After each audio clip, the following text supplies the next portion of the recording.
সাভারে ৬ খুনের ঘটনায় কেঁচো খুঁড়তে গিয়ে সাপ বেরিয়ে এসেছে। স্থানীয় পৌর কমিউনিটি সেন্টারের পরিত্যক্ত ভবনে ৬ খুনের ঘটনার নেপথ্যে এক ভবঘুরে ছদ্মবেশী, নাম মশিউর রহমান খান সম্রাট ওরফে সাইকো সম্রাট। ইতোমধ্যে খুনিকে গ্রেপ্তার করেছে সাভার মডেল থানা পুলিশ। মিলেছে সিসিটিভি ফুটেজ। হত্যার কথা স্বীকারও করেছে ওই ভবঘুরে, জানিয়েছে পুলিশ। এমন দৃশ্য হয়তো কোন সাইকো সাসপেন্স থ্রিলার মুভিতে চোখে পড়বে, তবে বাস্তবে এমন ঘটনার সাক্ষী হয়েছে সাভার।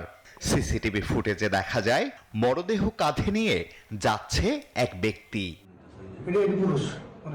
সাভার প্রেস ক্লাবের পাশেই পৌর কমিউনিটি সেন্টার। সেখানে গত 7 মাসে একে একে 6টি লোমহর্ষক হত্যাকাণ্ডের ঘটনা ঘটে। এই ধরনের একটা সিরিয়াল কিলার দীর্ঘদিন যাবতীয়ভাবে এভাবে ঘুরে বেড়াচ্ছে, এখানে আইনের লোকের কোনো গাফিলতি ছিল কিনা সেটাই দেখার বিষয় ছিল আমাদের। রোববার কমিউনিটি সেন্টারের 2য় তলা থেকে আগুনে পোড়া জোড়া মরদেহ উদ্ধারের পর বেরিয়ে এসেছে এক পিলে চমকানো তথ্য।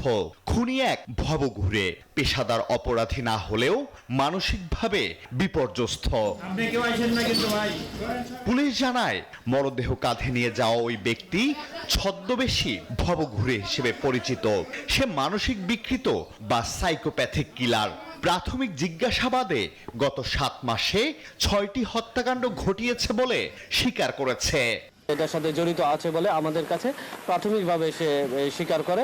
আমরা তাকে ইতিমধ্যে বিজ্ঞ আদালতে আমরা প্রেরণ করেছি। আমরা প্রায় 10 দিনের রিমান্ড চেয়েছি।